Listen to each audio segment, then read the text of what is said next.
vais répondre sans doute à M. Taril. Vous avez la parole, Madame la conseillère exécutive. Merci, Monsieur le Président. Merci à tous pour vos interventions. Alors, oui, Monsieur Tarelli, vous évoquez donc certainement le rapport sur le calendrier scolaire.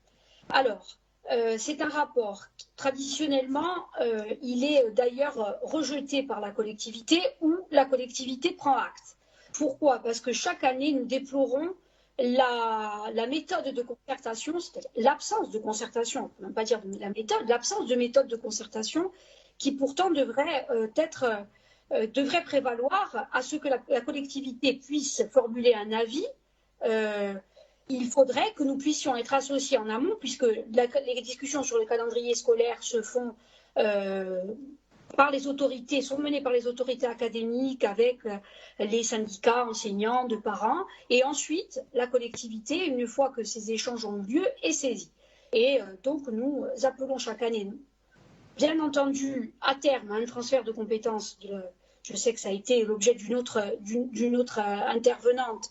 L'objet de la demande d'une autre intervenante, oui, bien sûr, un transfert de compétences du calendrier sur le calendrier scolaire, mais d'ores et déjà, nous devrions être associés à la concertation amont.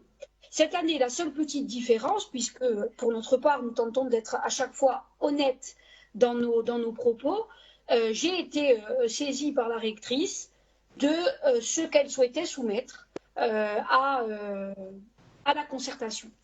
Alors, on ne peut pas considérer que c'est une concertation, puisque une nouvelle fois, c'est une saisine, mais nous l'avons tout de même fait acter dans le rapport qui a été présenté.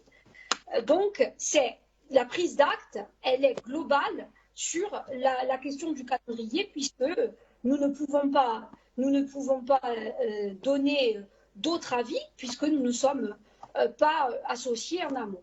Sur la question du 8 septembre, effectivement, vous l'avez dit, la question du 8 septembre, c'est la fête.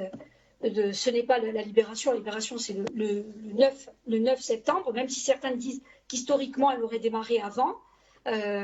Mais effectivement, ça a été proposé comme banalisé par le rectorat et nous avons toujours, bien entendu, été favorables à ce qu'il puisse y avoir le 8 et le 9 qui puissent être banalisés. Et ensuite, bien entendu, mais ça c'est déjà fait depuis un moment maintenant, et cette année ça a été renouvelé, également pour le 8 décembre. Mais plus globalement, il faudrait que nous puissions avoir une compétence élargie, puisque dans le cadre des négociations actuelles, la marge de manœuvre de la collectivité en termes de propositions est beaucoup trop réduite pour pouvoir formuler des demandes véritablement construites sur le calendrier scolaire qui devrait prendre en compte, là aussi, un certain nombre de nos spécificités et qui sont pour l'heure très marginalement prises en compte. Pour la question